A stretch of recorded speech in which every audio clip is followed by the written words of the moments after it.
네, 안녕하세요. 김종일 선교사입니다. 목소리 잘 들리시나요? 네. 네. 네. 저는 83년도에 대전에서 3년간의 그 군 병역을 마쳤어요. 83년도에 제대를 했어요. 대전 둔산동에서 육군통신학교라고.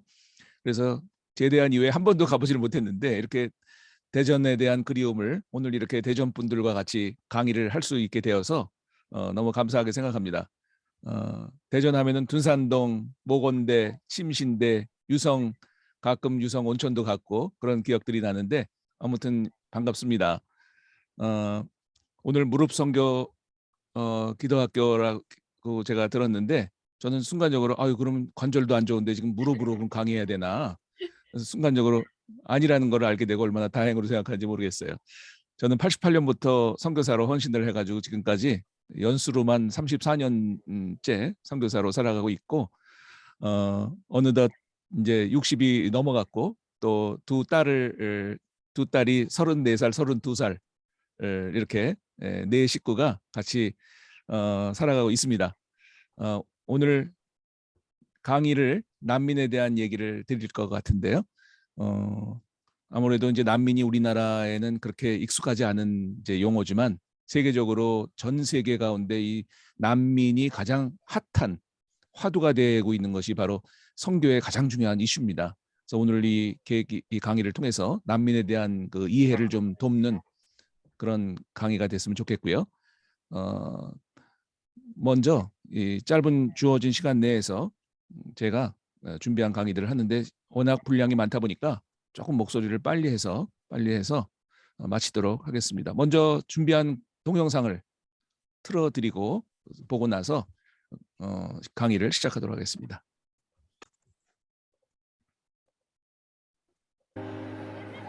나는 2017년 이라크를 처음 방문했다.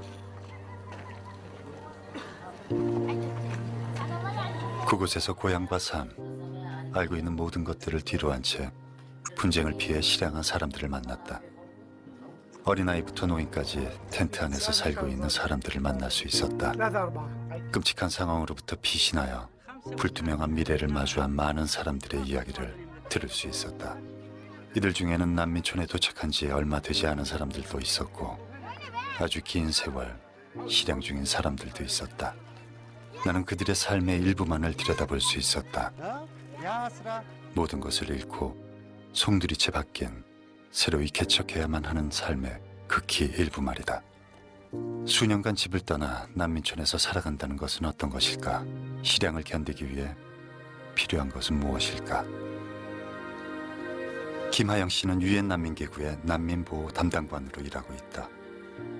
북이라크에는 17개의 캠프가 있는데요. 이곳에 있는 사람들은 대부분 북이라크 모술 지역에서 온 실향민들, 또 니네와 주에서 온 예지디 공동체 실향민들이 대부분입니다. 여기 있는 실향민들이 가장 크게 겪는 어려움들은 아무래도 아무것도 없이 피해 왔으니까 갖고 있는 게 아무것도 없어요. 제가 한국인으로서 그런 캠프를 들어가고 이런 일을 했을 때 아무래도 저희 대한민국도 한때에는 분쟁이 있었던 국가였기 때문에 저희도 어떻게 보면 실향민들이 많았던 국가였기 때문에 이게 현재로서 이렇게 진행되는 상태를 보면 굉장히 마음이 아픈 것 같아요. 캠프의 그 환경은 사실 굉장히 열악해요. 왜냐하면 전기가 끊어질 경우도 있고 또 텐트가 많이 상태가 안 좋으면 비가 오면 그게 물이 셀 수도 있고 그래서 환경 자체는 굉장히 열악한 상태인 것 같습니다. 네, 캠프 안에서는 사실 여름에는 굉장히 덥습니다. 그 텐트 안에 들어가면 아시다시피 또 겨울에는 또 굉장히 추워서 이 날씨 관련해서 되게 어려움을 겪는 가정들도 많아요. 가장 기본적인 그런 도움은 예를 들어서 텐트 제공을 하다든지 아니면 물품 같은 가장 필요한 것들, 또 겨울이 됐을 때 겨울을 잘 지낼 수 있도록 돈을 주어서 그들이 필요한 것들을 살 수 있게끔 도와준다든지 그런 가장 기본적인 구조를 얘기하고 있습니다. 캠프에서는 모든 수도, 물이나 전기는 제공되고 있어서 가장 기본적인 것들은 캠프 운영하는 과정에서 제공을 받고 있습니다. 많은 실향민들이 돌아가지 못하는 이유는 아무래도 지금 그들의 마을, 집이 더 이상 존재하지 않거나 아니면 아직도 그 ISIS나 다른 세력들로 인해서 마을이나 집이 안전하지 않다고 느끼기 때문에 돌아가지 못하는 이유가 가장 큰 이유인 것 같습니다. 실향민들을 만날 때 느끼는 점은 그들이 많이 지쳐 있다는 생각이 들어요. 왜냐하면 5년, 6년 내지 계속 돌아가지 못하고 이곳에 있기 때문에 네, 정말 그럼에도 불구하고 그런 어려운 상황에도 불구하고 정말 그런 희망을 잃지 않고 그들이 주어진 환경에서 최선을 다하고 그들이 할 수 있는 것들을 잘 해나가는 가정들도 많이 봐서 그것을 볼 때 저도 힘을 얻고 희망을 보는 것 같아요.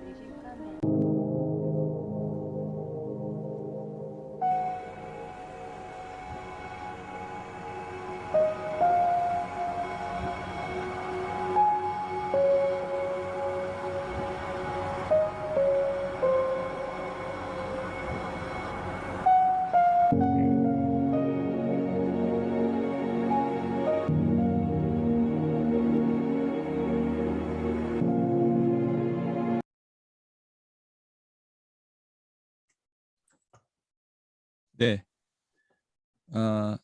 화면을 좀 공유해 주시면 제가 이제 파일을 틀도록 하겠습니다. 네, 지금 네, 빨리 트셔도 됩니다, 선생님. 예.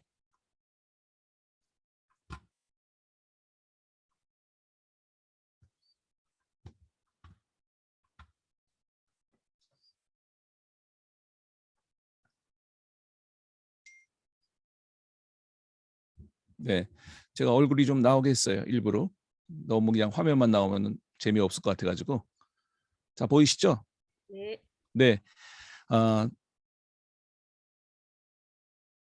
오늘은 난민을 향한 성경적 해석, 이해라고 하는 것이 더 올바른 것 같은데 제가 해석으로 아마 보내드렸던 것 같아요. 성경적 이해와 한국 교회의 난민 선교에 대해서 같이 나눌까 합니다.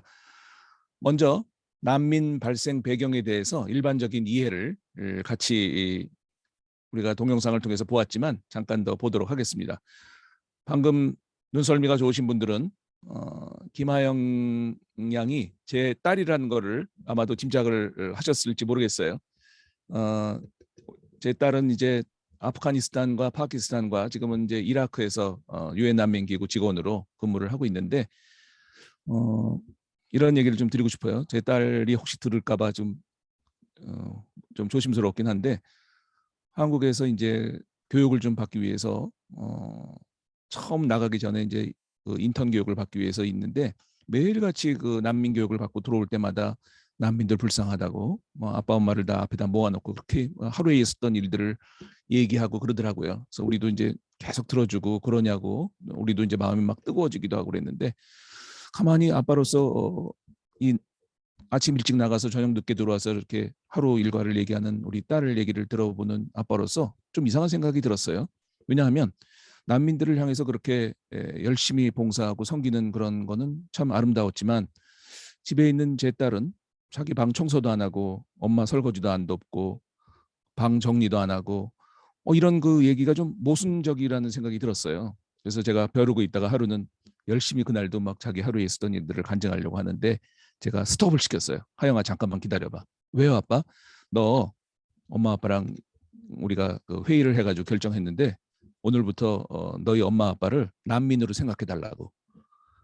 그랬더니 그래야지만 자기 방 청소도 하고 집안 정리도 하고 엄마 아빠를 도와서 일을 할 거 아니에요. 바깥에서만 일하는 것이 아니라. 그랬더니 안 된대요. 왜 안 되냐 그랬더니 난민은 아빠 엄마가 될 수가 없대요. 왜 안 되냐 그랬더니 난민은 아침에 일어나서 이렇게 우리 가정처럼 식탁에 앉아서 오손도손 식사를 할 수 있는 환경이 아니라고, 그런 사람들이 난민이라고, 또 아침에 일어나서 굿모닝 하면서 이렇게 허그할 수 있는 가족도 없는 사람이고, 오직 생명을 보존하기 위해서 무조건 옆 나라로 피신한 사람들이 난민이기 때문에 아빠 엄마는 절대로 난민이 될 수 없다고 그렇게 얘기를 하더라고요. 그런 에피소드가 있었습니다. 지금 전 세계적으로 전쟁, 테러, 종교 갈등으로 인해서 매일같이 4만여 명의 난민이 현재 발생하고 있습니다. 유엔 난민기구 통계는 아까도 화면에서 보셨겠지만 지금 7천만 명의 난민이 전 세계를 떠돌고 있습니다. 그리고 지금 누가 뭐래도 세계인들의 최대 이슈는 기독교인이든 아니든 간에 난민일 수밖에 없습니다. 전 세계적으로 난민이 이렇게 세계를 유랑하고 있다는 것이죠. 한국도 물론 마찬가지겠죠. 국내 난민 통계를 잠깐 볼 것 같으면 작년 6월 통계 가운데 지금 우리나라 난민들의 수가 쭉 이렇게 나와 있는데요. 2001년도 오른쪽 그 빨간색 박스를 보시면 중국부터 시작해서 쭉 이렇게 난민들의 지원 숫자가 나오고 있습니다. 그중에서 파키스탄 난민 숫자가 1위로 되는데 그 이유는 아프간 민족이 파키스탄에서 난민으로 들어오기 때문에 그렇습니다. 현재 난민 누적 신청자는 7만여 명에 되고 있습니다. 작년 6월 통계인데요. 우리나라의 난민을 받아들이는 그런 그 나라가 됐잖아요. 세계적으로 국격이 굉장히 상승이 된 거죠. 이 상황은요. 그래가지고 이제 난민을 받아들이기 시작했는데 현재 7만여 명의 난민 신청자들이 있는데 상황은 그렇게 좋지가 않습니다. 현재 세계 난민 평균 승인율이 44%예요. 그러니까 신청만 하면은 10명 중에 4명은 다 승인을 받는데 우리나라를 한번 보십시오. 우리나라는 2.8%라는 거죠. 아주 열악합니다. 거의 난민임에도 불구하고 진짜 난민인 것을 누구든지 다 인정함에도 불구하고 난민 승인율이 안 나가지고 상당히 어려움을 겪는 난민들이 우리나라에 많이 살아가고 있어요. 2.8% 대 44%의 이 차이는 엄청나다고 볼 수가 있고 세계 난민 기구는 이 한국에 푸시를 좀 해서 너무 인정률이 낮은 거 아니냐 이렇게 그 항의도 하고 했다고 하는데 우리 같은 경우는 이제 전문가가 없어요. 그래서 정말 난민인지 아닌지 구분할 수도 없고 또 심사하는데도 어려움을 겪고 있다고 들었습니다. 지금 참고적으로 국내 외국인 분포를 잠깐 보실 것 같으면요. 전체가 지금 250만이 살아가고 있습니다. 그리고 국내 무슬림만 한 30만 명이고 국내 난민 신청자가 7만여 명으로 지금 되고 있는데 그 수가 계속적으로 증가하고 있다는 것이죠. 그리고 7만여 명의 난민 신청자 중에 대부분이 무슬림이라는 것을 알 수가 있습니다. 이제 우리나라도 이렇게 외국인들이 많은 시대를 살아가고 있다는 거죠.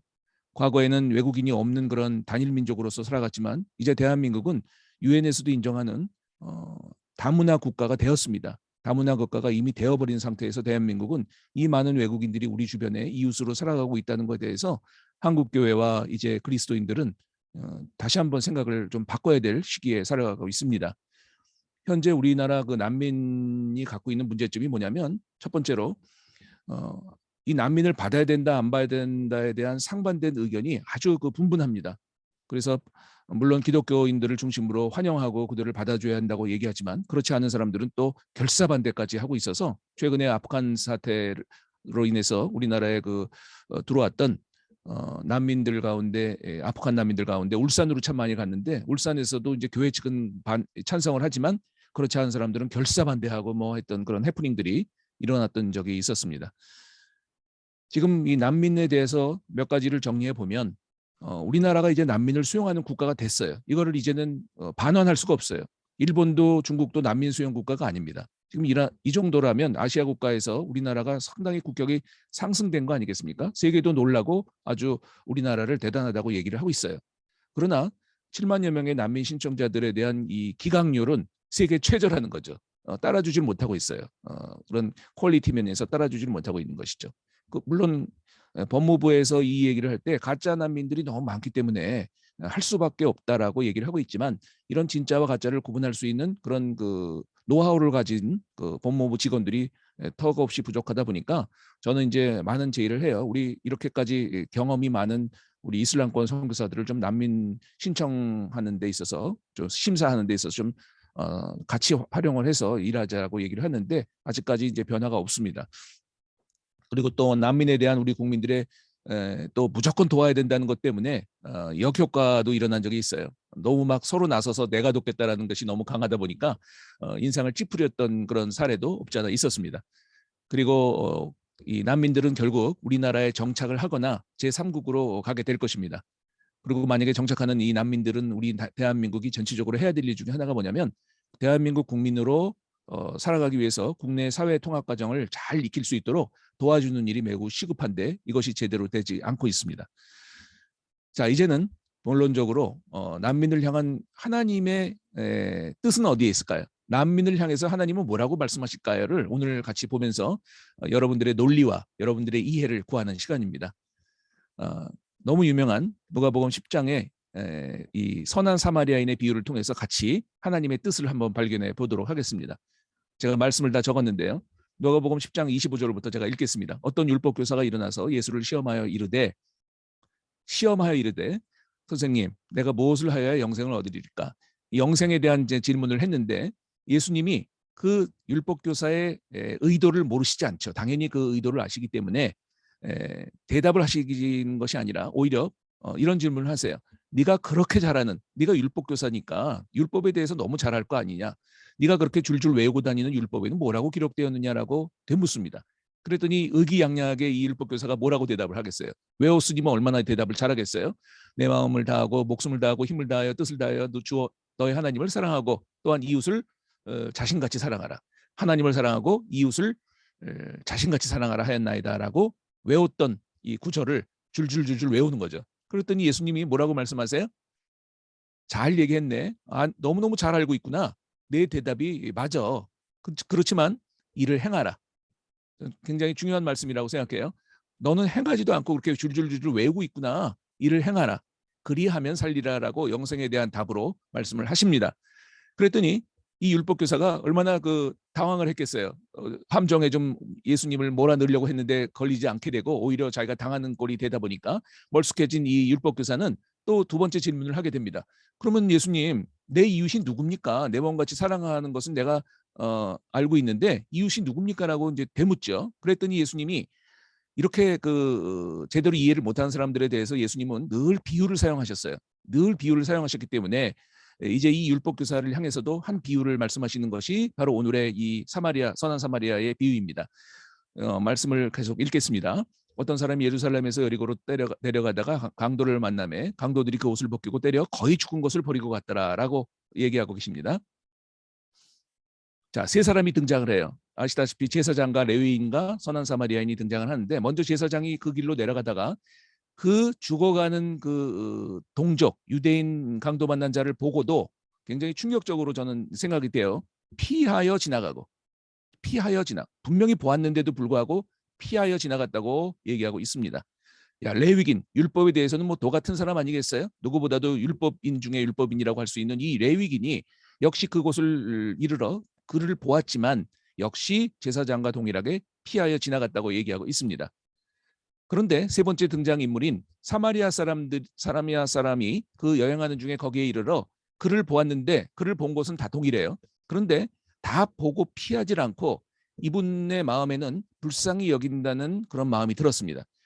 여러분, 우리가 사마리아 사람들을 이해할 필요가 있습니다. 사마리아인은 당시 유대인에 의해서 완전히 왕따 당한 사람들이에요. 인간 이하의 취급을 받고 만나기도 거부를 하고 또 상종도 꺼려하는 그런 인간 이하의 취급을 받고 있는 사마리아 사람들은 유대인이 사실 얼마나 미웠겠어요. 그렇지 않겠어요?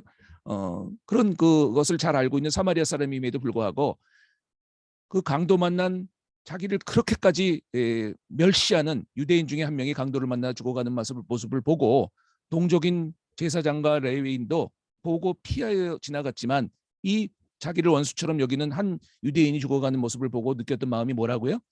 불쌍히 여겼다고 적혀 있어요. 이 킹 제임스 버전을 제가 보면요, 이 헤드 컴패션이라고 나옵니다. 이 불쌍히 여긴다는 말을 킹 제임스 버전을 보니까 헤드 컴패션이라는 얘기가 나와요. 여러분, 헤드 컴패션이라는 게 어떤 얘기인지를 제가 조금 나누겠습니다. 이 헤드 컴패션이라는 뜻은 성경에서 총 10군데 나옵니다. 킹 제임스 전체를 보니까 10군데가 같은 단어를 사용하고 있는데 이 헤드 컴패션의 원래 뜻을 두 가지 뜻이 있습니다. 하나는 창자가 끊어지는 듯한 아픔이에요. 여러분 이 마음 느끼신 적 있으세요? 창자가 끊어지는 듯한 아픔이 헤드 컴패션 안에 들어가 있다는 것입니다. 두 번째 뜻은 그의 고통 안에 함께 들어가서 참여한다는 뜻이 있어요. 헤드 컴패션 안에. 그러니까 이 사마리아인이 자기를 멸시하고 원수처럼 여겼던 한 불쌍한 유대인이 죽어가는 모습을 보고 불쌍히 여겼던 그 마음 속에는 이렇게 창자가 끊어진 듯한 아픔도 있었고 그의 고통 속에 함께 참여한다는 마음이 있다는 거예요. 이 예수님이 지금 이 얘기를 하시는 거예요. 자, 그렇게 불쌍히 여긴 다음에 끝나지 않았습니다. 34절에 보시면 이 사마리아인은 가까이 다가갔습니다. 지금 액션들이 나옵니다. 가까이 다가갔어요. 그리고 기름과 포도주를 그 상처에 붓고 싸맸다고 하는데 이 여행 중이었던 사마리아인에게 기름과 포도주는 거의 생명 같은 것이지 않겠습니까? 가장 필요한 것 중에 하나가 기름과 포도주였을 텐데도 아낌없이 그 상처에 붓는 것을 우리가 이해할 수가 있습니다. 그리고 자기 짐승에 태워서 주막으로 데려갔다고 적혀 있는데 죽어가는 유대인이 있을 것을 알고 짐작해서 한 필의 짐승을 더 옆에다 끌고 갔을까요? 그렇지 않죠. 험한 산 속에서 오직 한 짐승을 데리고 또 거기에 타고 갔던 이 사마리아인임에도 불구하고 자기는 걸어가고 이 환자를 자기 짐승에 태워가지고 주막으로 데려갔다는 모습을 상상할 수가 있습니다. 그리고 돌보아 주었습니다. 다음 날 그 주막 주인에게 데나리온 2를 주면서 데나리온 2를 제가 환산을 해봤더니 우리나라 돈으로 데나리온 하나가 지금 5만 원 돈이에요. 그러니까 2를 주었다는 얘기는 한 우리나라 돈으로 10만 원 정도를 그 주막 주인에게 주면서 돌봐달라고 당부를 해줍니다. 돌봐달라고 당부까지 해줘요. 10만 원을 주면서. 그리고 마지막으로 비용이 더 들면 자기가 돌아올 때 갚겠다고 요즘도 안 쓰는 보증을 씁니다. 요즘 형제들 사이에서도 보증을 쓰지 말라는 얘기를 제가 들었어요.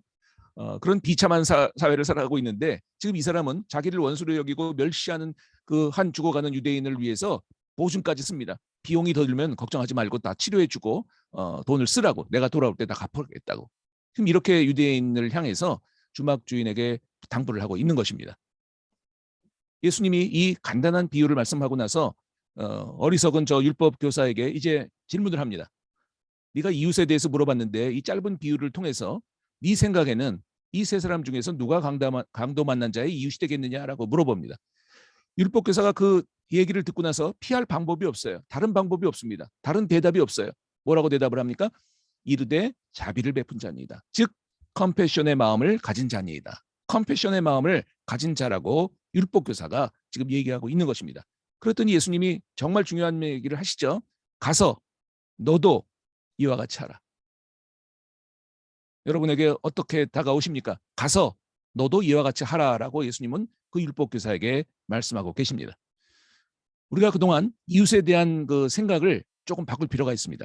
우리는 그동안 이웃사촌이라는 얘기도 했지만 북한인이 우리의 이웃인지 일본이 그렇게 독도 갖고 설치는데 너무 얄미워요. 그 사람이 정말 우리의 이웃이 될 수 있는지 또 나를 그렇게 싫어하는 저 사람들이 나의 이웃이 될 수 있는지를 가름질하고 또 저울질하기에 급급했었습니다. 그러나 오늘 주님께서 이 비유를 통해서 말씀하시는 이웃의 개념은 그런 것이 아닙니다. 그것이 뭐냐면 누구든 간에 그것이 북한인이든 일본인이든 저 다른 우리의 원수를 여기는 그 사람일지라도 그가 도움을 청하였을 때 그가 바로 내 이웃이라는 것입니다. 이것이 이웃의 주님이 말씀하시는 개념입니다. 정말 그 사람들이 나에게 도움을 요구한다면 내가 그의 이웃이 되어 주라는 것입니다. 이것이 오늘 주님이 말씀하시는 이웃에 대한 생각입니다. 우리는 오늘 이웃으로서 이 난민들에게 왜 관심을 가져야지는지에 대해서 너무 명확한, 너무 뚜렷한 성경 말씀들이 적지 않습니다. 신명기에서도 나그네와 이방인을 돕는 것이 주님의 뜻이라고 말씀하셨고 또 누가복음 10장에서 선한 사마리아 비유를 통해서 이웃사랑을 실천을 말씀하고 계시고 또 15장에서도 아버지 탕자의 비유를 통해서 그 난민을 향한 아버지의 마음을 읽을 수가 있고 또 주님께서 말씀하시는 그 마태복음이나 수많은 신약에서 수없이 말씀하시는 것이 다 실천에 대한 방안들입니다. 주님의 사랑이 있고 또 그들에게 복음을 전하라고 얘기하시는 주님의 명령이 또한 마태복음에 있습니다. 그래서 우리는 이 난민들에게 복음을 전해야 될 뿐더러 관심을 가져야 되고 선한 사마리아인의 그 사랑처럼 우리가 다가가야 한다는 것을 말씀드리고 있습니다. 결국 이웃으로 살아가고 있는 현재 난민들에게 관심을 가져야 되는 이유는 간단하죠. 주님께서 우리의 왕이신 예수 그리스도께서 우리로 하여금 그렇게 살기를 원하신다는 것입니다. 주님께서 우리를 통해서 그들이 주님을 만나서 모두 회개하고 모두 구원받기를 지금 원하고 계십니다. 오늘 주님은 저들을 향해서, 저 난민들을 향해서 우리가 선한 사마리아인이 불쌍히 여겼던 그 컴패션의 사랑으로 다가가라고 당부하고 계십니다. 자, 우리는 지금 그렇다면 무엇을 할 수 있을까요? 한국교회와 그리스도인들을 향해서 제가 말씀을 좀 드리고 싶은 것 중에 몇 가지는, 먼저 국내 이 난민들을 허락하신 분들은 선교의 하나님이시다라고 말씀을 드리고 싶어요. 그래서 모든 교회와 그리스도인들은 다른 어떤 것보다도 최우선적으로 그리스도의 복음을 전해야 할 것입니다. 두 번째는 이제 국내도 더 이상 후방이 아닙니다. 치열한 타문화권의 선교 현장임을 우리가 인식하고 모든 교회는 선교적인 교회로 바꿔야 됩니다. 선교적인 교회란 선교가 그 교회의 모든 것이라는 뜻입니다.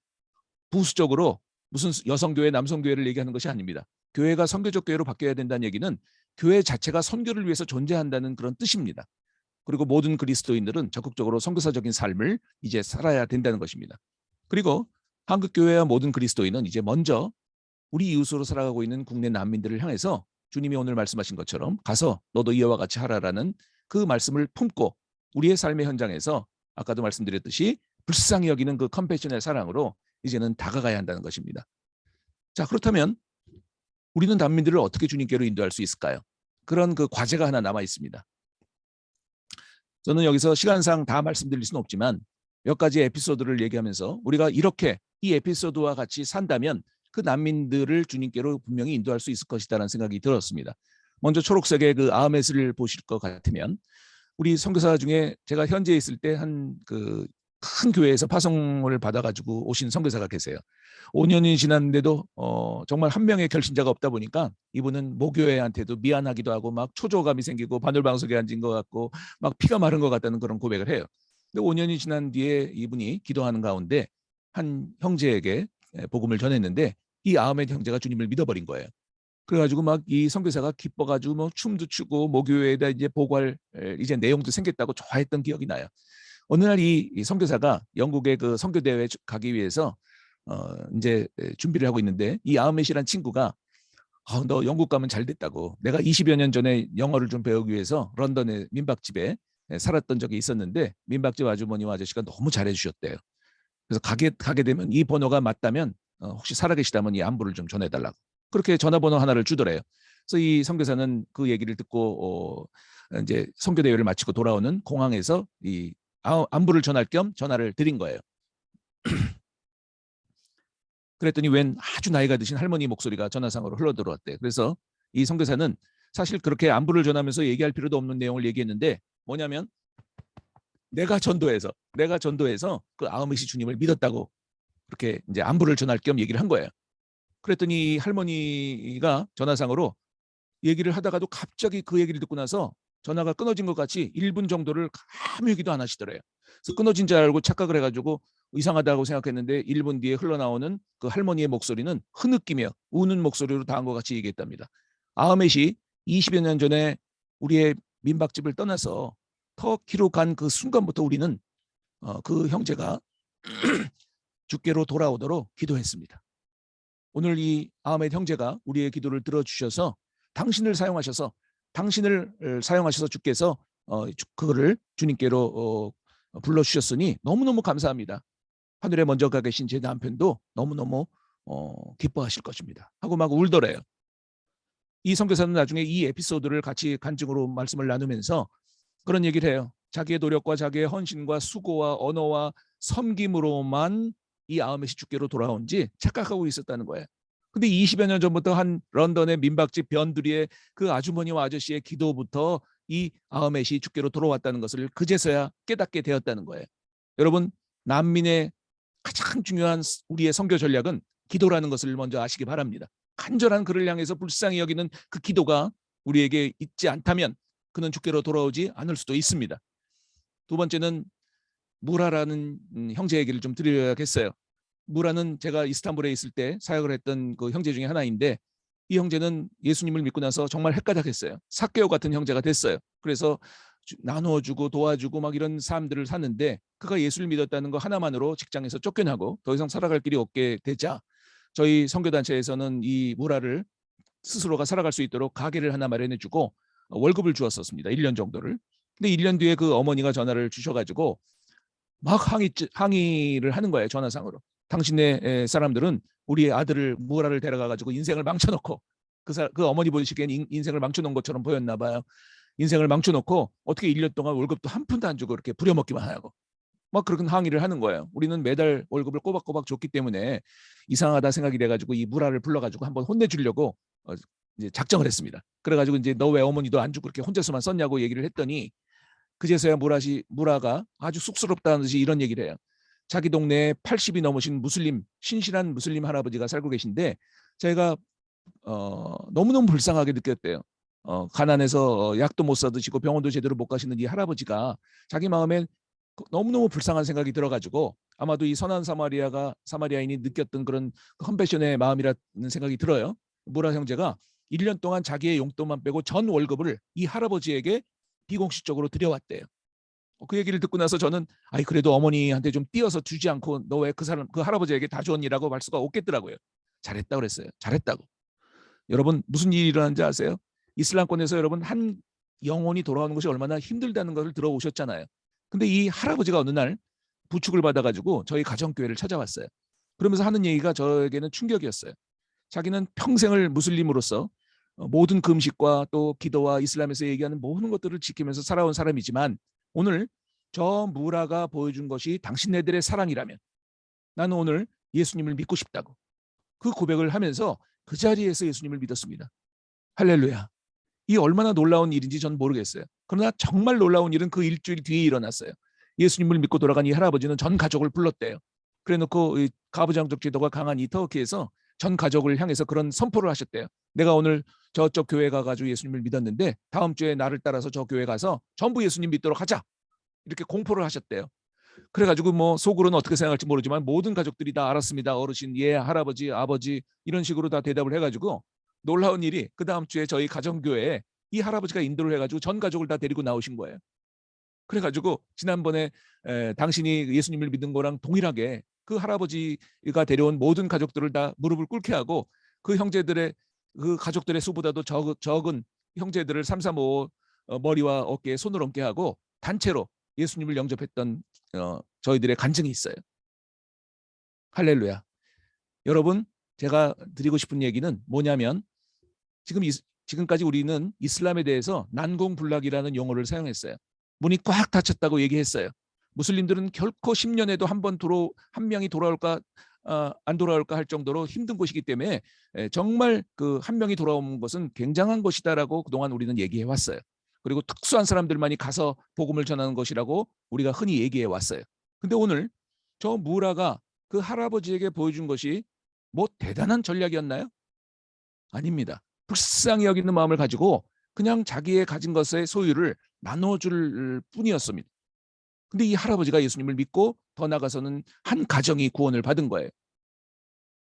저는 이 에피소드를 통해서 충격을 받았습니다. 그동안 저도 이슬람의 문이 닫힌 줄 알았습니다. 그리고 난공불락인 줄 알았습니다. 근데 제가 오늘 깨달은 것은 이슬람의 문이 닫힌 것이 아니라 우리가 그들을 향한 사랑의 문이 닫혀 있다는 것을 알게 되었습니다. 난공불락은 그들이 난공불락이 아니라 우리 그리스도인들이 그들을 향해서 복음을 전하기를 거부했던 사람들의 핑계였다는 것을 알게 되었습니다. 오늘 정말 예수님께서 말씀하신 이 컴패션의 사랑으로 우리가 난민들을 향해서 또 무슬림들을 향해서 복음을 전한다면 결코 예수 그리스도를 안 만날 영혼이 없다고 믿으셔야 됩니다. 단지 그런 사랑으로 내가 다가가지 못했고 그런 컴패션의 사랑으로 그들을 대하지 못했음을 회개해야 할 것입니다. 또 한 사람은 네브라는 이 형제입니다. 저희 그 난민교회, 이주 난민교회만을 제가 이제 섬기고 있는데 정말 필요 없는 말썽꾸러기 형제였어요. 이 형제는. 형제도 아니었죠. 근데 자꾸 교회를 나오면서 다른 사람도 해코지를 하고 너 교회 나오는 거 네 부모가 아느니 뭐 이런 식으로 해서 고발한다는 둥 막 그렇게 쓸데없는 그런 행동들을 하니까 제가 목사이면서도 기도하면서 저 사람이 회개하고 돌아올 것을 기도해야 되는데 너무 성가시게 구니까 하나님 저 내부를 좀 추방시켜 주십시오.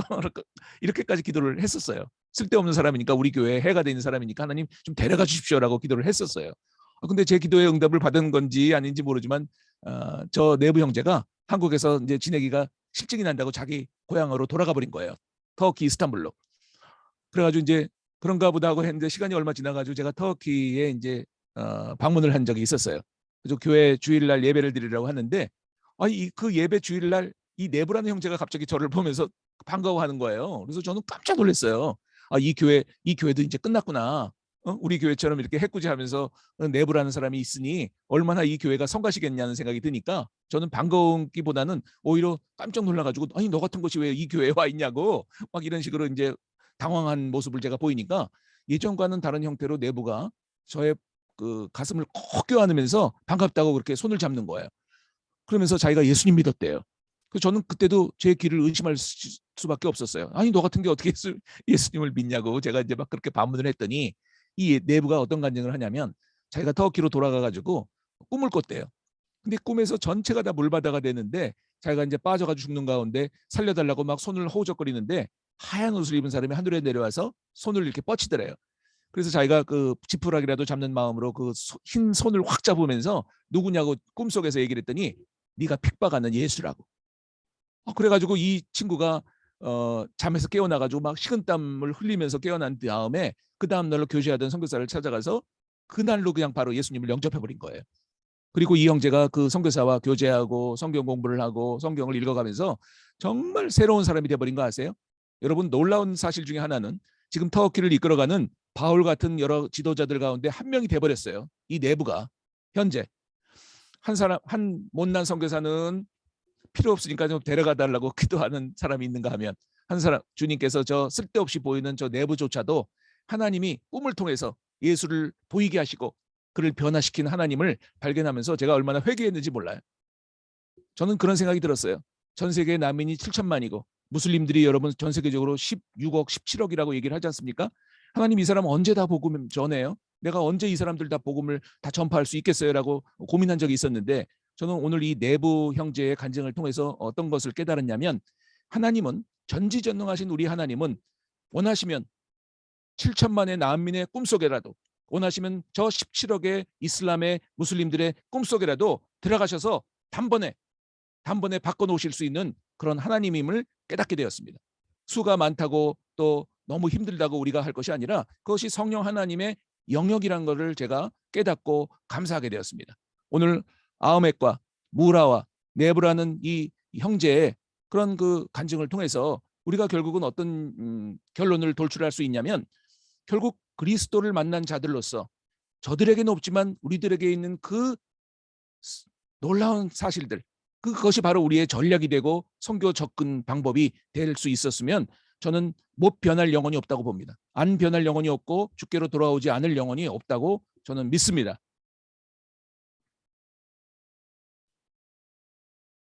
오늘 제가 말을 빨리 하는 바람에 조금 빨리 끝났지만 여러분 제가 말씀드리는 그 내용의 골자는 충분히 이해하실 수 있으리라고 생각합니다.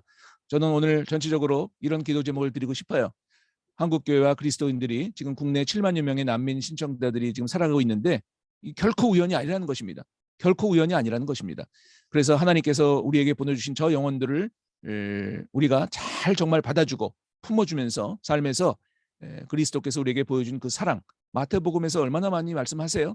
그 사랑으로 우리가 보여준다면 그렇게 살아간다면 그들이 모두 하나님의 사랑을 깨닫게 될 것이라고 믿습니다.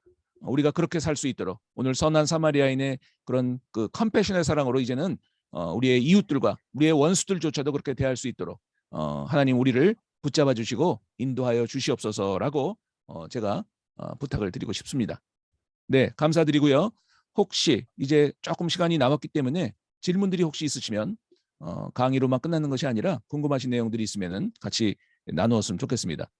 한 5분 정도 좀 더 남은 것 같은데요. 네, 선교사님 지금 그 안디옥 열방교회 그 소식도 잠깐 조금 전해주시면 네 저희 참가하신 분들이 도움이 될 네네. 것 같아요. 네. 저희 안디옥 열방교회는 12년 전에 제가 개척 설립을 해가지고 한국에 돌아와가지고 이제 터키인들과 우즈벡인들을 대상으로 사역을 했었어요. 근데 우즈벡인들도 터키어이지만 러시아어가 너무 많이 들어가가지고 러시아 교회로 보내고 나서 지금부터 한 7, 8년 전부터는 오직 터키인들만을 향해서 복음을 지금 현재 전하고 있습니다. 저는 터키에 있으면서 세례를 한 서너 명밖에 주지를 못했어요. 그만큼 이제 열악하다고 볼 수가 있죠. 제가 또 현지에 있으면서 사실 모든 선교사들의 마음이 그럴 수 있을 것이 뭐냐면 누가 나를 고발하면 어떡하나, 또 내가 고발을 당해가지고 추방당하면 어떡하나, 조심스러워요. 그래서 항상 그 지혜롭게 담대하게 복음을 전하는 모습이 약간은 좀 이제 주춤해지는 것이죠.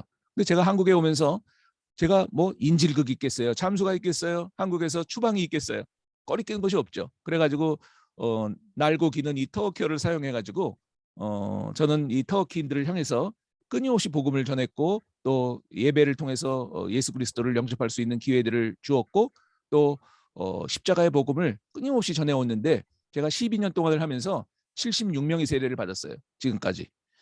물론 한국에서 비하면 아무것도 아닌 수고, 너무 적은 수지만 하나님께서 이 사역에 함께하고 계시고, 또 하나님께서 이들을 축복함으로 말미암아 76명이라는 그 세례받은 영혼들이 결국은 자기 땅으로 돌아가고 그 땅에서 이 주님을 만났던 이 한국에서의 그 상황들을 기억하며 그 땅에서 그리스도인으로서 잘 살아갈 수 있도록 기도하고 있습니다.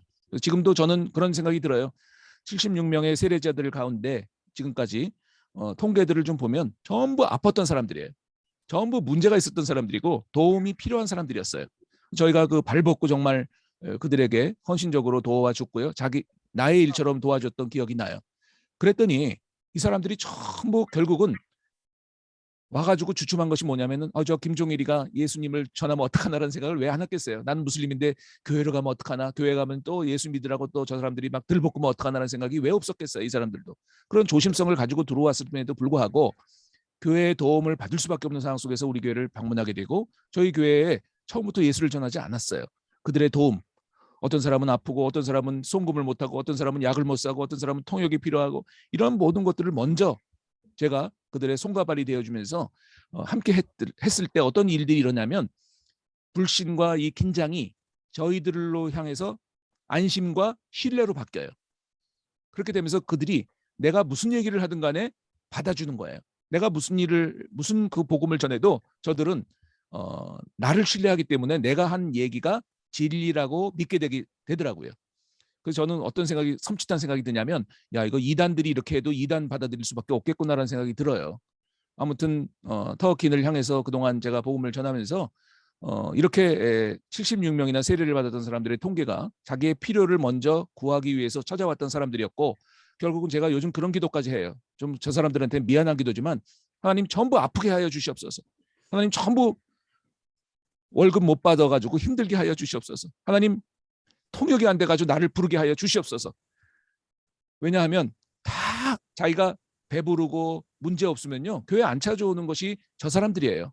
또 모든 사람들이 마찬가지일 수 있겠지만, 무슬림 신앙을 평생 갖고 살아오면서 죽기 전에 태어나서도 무슬림, 죽어서도 무슬림이라고 평생을 느끼면서 사는 무슬림들이 외국인이 복음 한번 전했다고 그들이 그의 신앙을 내려놓을 수가 있겠습니까?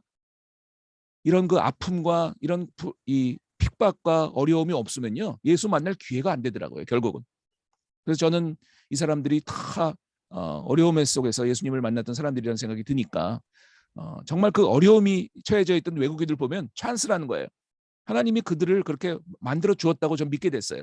그래서 찬스다라는 얘기는 그 친구들한테 하지 않죠, 물론. 제 마음속으로 하나님 감사합니다, 이런 영혼들을 또 접해 주셔서 감사합니다 하면서 그들에게 성심성의껏 정말 그 사마리아인이 오늘 그 자기를 원수로 여기는 무슬림 유대인을 향해서 보여줬던 그 컴패션의 사랑 만큼은 뭐 못하겠죠. 그러나 성심성의껏 저들을 향해서 섬기고 도와주고 사랑을 베푸었을 때 거의 다 돌아오더라고요. 거의 다. 지금도 반은 불신자, 반은 또 세례받은 자들을 향해서 현재 20여 명의 형제 자매들이 매주일날 한 1시부터 5시, 6시까지 모임을 계속하고 있는데, 아무튼 이 무슬림들이 가지고 있는 특성 중에 하나가 돼지고기를 먹으면 안 돼요. 근데 작업장에서는 다 돼지고기인 거 아세요? 왜냐하면 돼지고기가 가장 싸더라고요. 그러니까 먹든 말든 너희들 마음대로 하라, 우리는 이걸 준다라고 생각해가지고 뭐 이들의 그 무슬림이든지 이 신앙에 관계없이 다 돼지고기를 주니까 100% 먹질 않습니다. 그냥 굶고 와가지고 힘들게 집에 돌아와서 자기가 만들어서 먹는 음식들이 대부분인데 저희 교회는 그런 거를 모르지 않다 보니까 다 돼지고기가 없는 전혀 터키인들이 먹는 그런 안심하고 먹을 수 있는 음식들만 제공을 하죠. 막 이렇게 또 터키어로만 예배를 보죠. 터키어로만 대화를 하죠. 이러니까 저 사람들이 무슬림이라도 오게 되더라고요. 그래서 그렇게 12년 동안을 현재 의정부에서 고군분투하고 있고 앞으로도 주님이 이 사역을 원하신다고 계시기 때문에 더 많은 동역자 또 기도하는 그런 교회들이 같이 일하는 그런 그 네트워크의 사역이 계속적으로 됐으면 좋겠습니다. 마지막으로 이 네트워크라고 하는 얘기를 좀 재미있게 드리고 싶어요. 네트워크를 많이 여러분들이 생각하실 때 카카오톡이다 텔레그램 정도를 교환하는 것을 여러분 네트워크라고 생각하시면 안 됩니다. 그물이잖아요. 그물. 어부들이 그물을 던질 때 한 방향으로 던집니다. 그리고 같이 손을 잡고 그 그물 던진 것을 같이 끌어올리는 작업이 네트워크예요. 우리 교회 사역이 이래야 된다는 거죠. 그래서 저는 이 네트워크에 여러분들을 초청하고 싶고 기도하는 가운데 오늘 혹시라도 감동과 도전이 있으신 분들은 뭐 대전이 뭐 그렇게 뭡니까요? 예, 같이 기도로 또 사랑으로 동참할 수 있음을 다시 한번 말씀을 드리면서 1차 강의를 여기서 마치도록 하겠습니다. 다른 질문 또 있으시면 하시죠. 5분 정도 남았네요. 50분 정도 저한테 시간을 주셨는데 말을 제가 엄청 빨리 했어요. 혹시 뭔 얘기할 것이 있으면 어떡하나 하다 보니까 이럴 줄 알았으면 더 천천히 얘기할 걸 그랬어요. 그래도 이해는 하셨죠? 예. 네. 질문 예, 있으신가요? 예. 질문하시죠.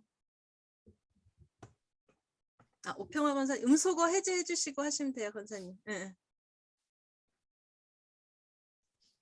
제가 아직 수학까지는 못 배워가지고 못 알아듣겠습니다. 네, 권사님 얘기하셔요. 저는요, 그 난민에 대해서 부정적인 시각을 갖게 됐어요. 왜냐하면 전에 어떤 TV 프로그램을 보니까 농촌 총각한테 우즈베키스탄 여인이 아주 이쁘고도 지식적인 여인이 결혼을 신청해서 왔는데 그 나중에 그 TV 프로를 가만히 보니까 그 위에 시부모까지는 건드리지 않는데 남편과 자신을 완전한 무슬림으로 키우는 거예요. 그런 모습을 보고 계획이 있구나, 무섭구나, 저렇게 이슬람이 침투해 오는구나 하는 것을 봐서 그 이슬람에 그 쉽게 변하지도 않는 그들을 난민으로 받아들이면서 저 제주도가 물들어가는 모습이 막 보이는 것 같고 쉽게 변하지도 않는다며 우리가 가서 쉽게 전도할 수도 없고 우리나라가 이렇게 변해가는 거 아닌가. 그것 때문에 네네. 그냥 제가 기도하고 있기에는 막 불안했거든요. 네네. 제가 어떻게 받아들여야 예. 될지 지금 모르겠어요. 말씀하신 그 질문은 제가 한국에 있으면서 제일 많이 받아본 질문 중에 하나입니다.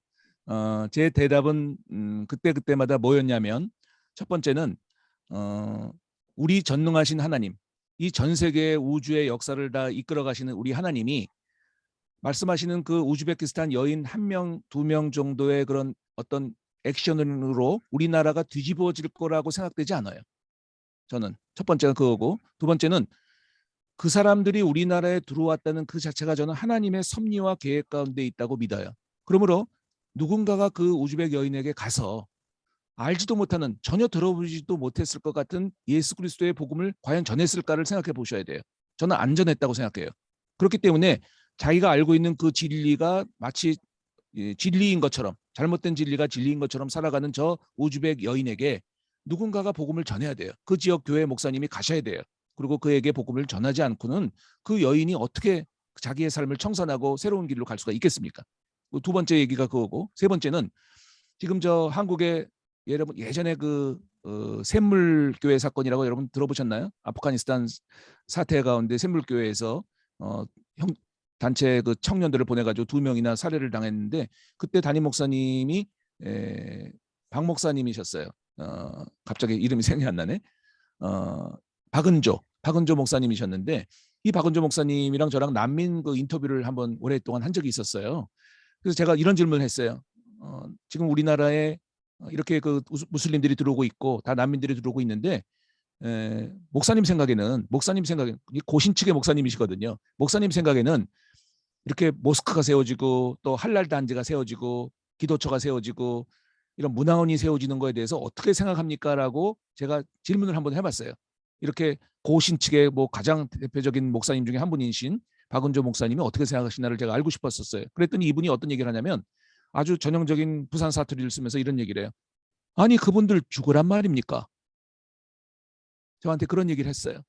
저는 무슬림들이 이 땅에 아예 발을 붙이지 못하게 한다는 것은 하나님의 섭리를 우리가 막을 수도 있다는 것을 생각해 볼 수 있고, 두 번째는 우리나라 선교사들은 그 땅에 가서 그들의 무슬림들의 삶을 강요받지 않은 것처럼, 그리고 그 땅의 선교사들이 제발 붙잡히지 않고 잘 복음을 전할 수 있도록 그렇게 기도하고 있는 거와 마찬가지로 이 땅의 무슬림들은 전부 내보내달라고 하는 편협적인 기도는 우리 그리스도인으로서 또 전지전능하신 하나님을 우리가 아버지로 모시고 있는 사람으로서는 적당한 기도는 아니라는 생각이 들고, 이런 얘기를 마지막으로 드리고 싶어요. 이슬람은 무서운 종교예요. 말씀하신 것처럼 이슬람은 무섭지만 아무것도 모르고 그것이 옳다고 생각하는 무슬림들은 불쌍히 여겨야 되는 거예요.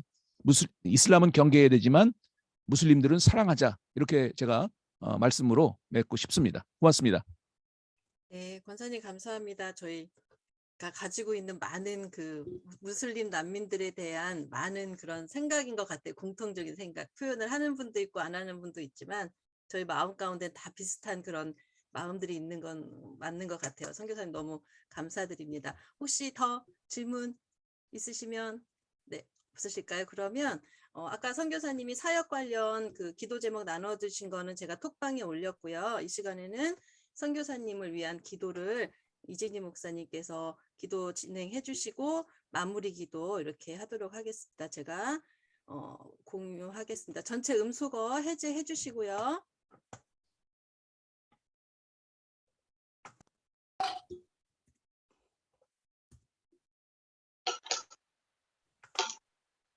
네, 이진희 목사님 기도 인도해 주시면 되겠습니다. 선교사님 강의 정말 감사합니다. 저희가 그러니까 난민들을 일단 받아들이고 사랑해야 되는 게 저희의 역할인 거는 분명하고, 이것이 이제 유럽에서 잘못된 선례가 되었기 때문에 저희가 두려움을 갖는 것 같아요. 이것들을 진리의 말씀 안에서 다시 한번 새롭게 해주시기를 저희도 저희 자신을 위해서 기도하고, 이 시간 우리 선교사님께서 나눠주신 기도 제목 3가지 같이 읽으면서 기도하신 후에 제가 마지막 마무리 기도하고 소그룹으로 나누어져서 선교사님과 또 사역 위해서 함께 기도하는 시간 갖도록 하겠습니다. 첫 번째 기도 같이 읽겠습니다. 김종일 선교사님에게 날마다 새 힘을 허락해 주시고 영과 유익이 더욱 강건하게 하옵소서. 성령 충만함의 은혜를 힘입어 달려갈 소명의 길을 기쁨으로 달려가게 하소서. 안디옥 열방교회에 그리스도를 주로 고백하는 영혼의 수가 날마다 더하게 하시고 이슬람 구원의 근처 기지로 사용되게 하옵소서. 선교사님께 성령의 능력과 그리스도의 무한한 사랑을 부으셔서 맡겨진 영혼들을 섬기고 하여 감당하실 때 하나님 나라가 임하는 거룩한 일을 보게 하소서. 선교사님에게 있는 손길과 능력들을 보내시고 필요한 것을 공급하시되 차고 넘치게 부으소서. 또한 선교사님의 가정을 견고한 믿음의 반석 위에 세우시고 축복의 통로가 되는 은혜를 허락하옵소서. 3가지 기도 제목 놓고 이 시간 마음을 모아서 함께 기도하신 후에 제가 마무리 기도하도록 하겠습니다. 선교사님의 성령 충만함과 사역의 장 가운데 기름 부어주시고 필요한 일꾼과 모든 필요한 것들을 채워주시길, 전능하신 하나님의 그 사역의 손길 가운데 전능하신 하나님의 손길이 사역과 선교사님의 그 모든 영역의 강건함 위에 함께 하시기를 함께 마음 모아서 기도하시겠습니다. 은계신 아버지 하나님, 님들을 사랑하여 주시고 난민들을 향한 아버지의 마음을 김종일 선교사님께 먼저 허락하여 주셔서 찾은 모든 터키 인미 주민들과 아버지의 마음으로 사역하게 하심을 감사드립니다. 하나님, 의정부에 있는 아버지 안디옥 열방교회를 찾는 모든 터키의 그 생명들을 주께서 기억하여 주셔서 하나님 선교사님을 통해 살아계신 하나님을 만나게 하여 주시고 예수 그리스도 안에서 허락하신 하나님 구원의 역사, 구원의 선물, 그 은혜를 하나님 그들이 알게 하여 주시고 감사함으로 살아계신 하나님께로 돌아오며 예배하는 그 역사가 날마다 있게 하여 주시옵소서. 거기에서 그치는 것이 아니라 그들이 그의 조국으로 터키로 찾아가서 아직 하나님을 알지 못하고 예수 그리스도의 복음을 듣지도 못하고 알지도 못하는 죽어가는 영혼들을 위하여 하나님 헌신하는 복음의 사역들로 세워주실 것을 믿습니다.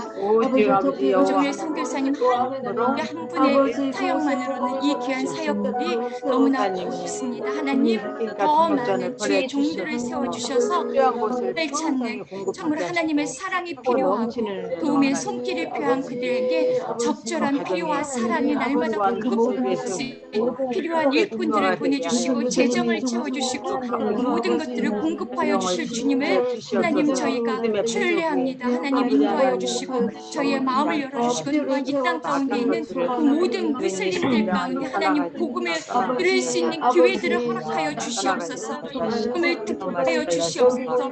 듣게 하여 주셔서 저희로 입으로 시인하여 예수 그리스도가 하나님의 아들이심과 그리스도이심을 믿음으로 선포하며 영생을 선물로 받을 수 있도록 인도하여 주실 것을 믿습니다. 저희가 그만 선한 사마리아 사람이 되어 하나님 불쌍히 여기는 마음으로 저들에게 다가갈 수 있고 하나님의 사랑으로 넉넉하게 부으며 나누는 저희가 될 수 있도록 하나님 도와주시옵소서. 선교사님과 그 가정과 아버지 하나님 안디옥 열방교회 가운데 그곳 가운데 날마다 기름 부어주시고 성령 충만함으로 함께하여 주시고 하나님께서 특히 저들 가운데 하여 주심으로 그 모든 것을 하여 주시고 통치하여 주시고 다스려 주실 것을 말씀입니다. 죽어가는 영혼 한 생명도 놓치지 아니하시고 버림받은 그 생명들을 하시는 열방교회를 통하여 더 왕성하게 일어나게 하시고 모든 교회 가운데 선교적인 모든 사명들을 감당하는 교회와 모든 그리스도인이 될 수 있도록 인도하여 주시옵소서. 하나님 감사합니다. 내가 여호와로 말미암아 크게 기뻐하며 내 영혼이 나의 하나님으로 말미암아 즐거워하리니 이는 그가 구원의 옷을 내게 입히시며 공의의 겉옷을 내게 더하심이 신랑이 사모를 쓰며 신부가 자기 보석으로 단장함 같게 하셨음이라. 하나님 감사드립니다. 오늘 김종일 선교사님과 그 가정이 여호와로 말미암아 크게 기뻐하며 그의 영혼이 하나님으로 말미암아 즐거워하게 하심을 감사드립니다. 선교사님께 날마다 구원의 옷을 입혀주시고 공의의 겉옷을 더하심으로 하나님의 기뻐하시는 종으로 강건케 세워주심도 감사드립니다. 맡겨주신 모든 터키 이주민 사역과 학원 사역과 맡겨주신 모든 사역들을 감당하실 때 날마다 성령 충만함으로 기름 부어주시고 영역이 강건하게 하시며 오직 하나님만이 절대 기준이 되어 어떠한 압박 속에서도 단호하게 진리를 선포하는 거룩한 하나님의 입술이 되게 하여 주실 것을 믿습니다. 언제 어떤 상황에서도 하나님 편에 서서 진리의 말씀을 옳게 분별하여 순종함으로 생명의 길을 내시는 김종일 선교사님과 안디옥 열방교회와 또 그 가정과 자녀들이 되게 하실 것을 감사함으로 아뢰며 거룩하신 예수님의 이름으로 기도드립니다. 아멘. 아멘.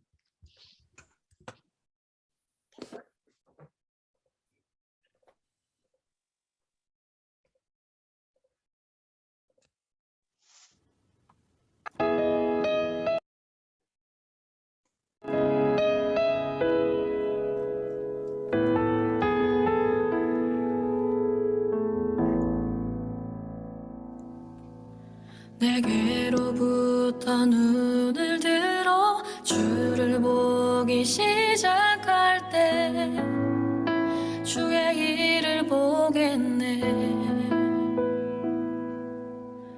내 작은 마음 돌이키사 하늘의 꿈 꾸게 하네.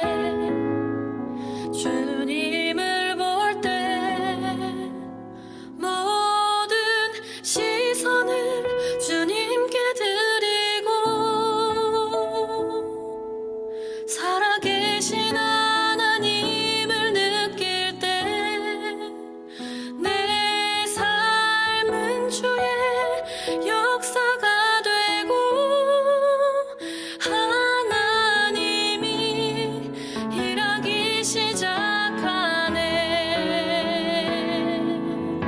성령이 나를 변화시켜 모든 두려움 사라질 때 주의 일을 보겠네. 황폐한 땅 한가운데서 주님 마음 알게 되리. 주님을 볼 때 모든 시선을 주님께 드리고 전능하신 하나님을 느낄 때 세상은 주의 나라가 되고 하나님이 일하기 시작하네.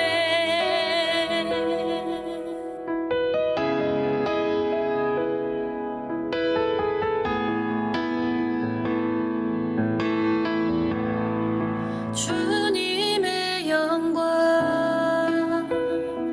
임하네. 주 볼 때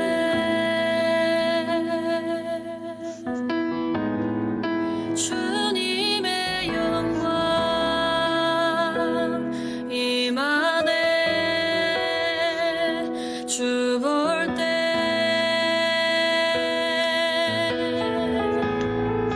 주님의 영광 임하네. 주 볼 때에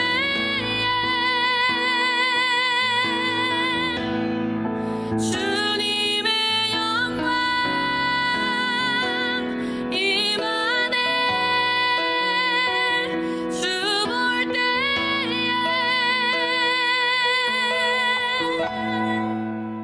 모든 시선을 주님께 드리고 전능하신 하나님을 느낄 때 세상은 주의 나라가 되고 하나님이 일하기 시작하네. 하나님이 일하기 시작하네.